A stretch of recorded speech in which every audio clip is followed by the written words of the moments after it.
Hey, Good Sam, this is Pastor Jed. It was so good to be together yesterday as we celebrated the second week of Advent. Advent, it's the season when we are reminded what it feels like to walk in the darkness, what it feels like to have the walls of our life close in, what it feels like to be in gloom and despair, to be desperate for God to keep his promises. As we gathered yesterday, we sang that God is our waymaker. He is our promise keeper. He is a miracle worker. That's who God is. We are reminded that Jesus has come because God has kept his promises.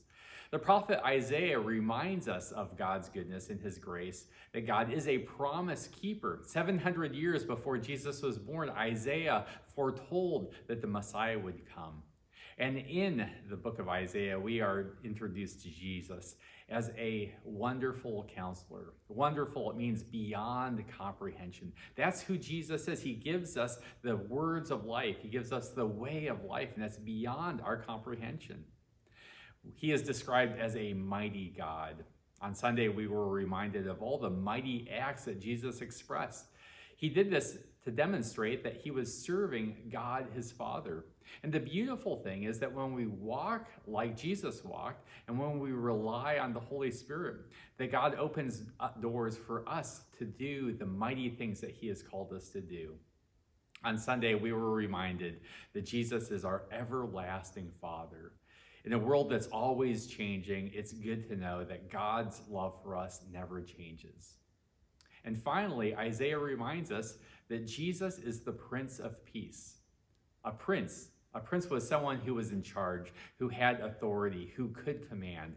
And what does Jesus command? He commands peace. He invites us to live in the way of peace, to experience peace, and to be transformed by peace.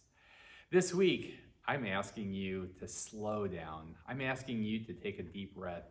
I'm asking you to attend to your soul. I'm asking you to draw close to Jesus.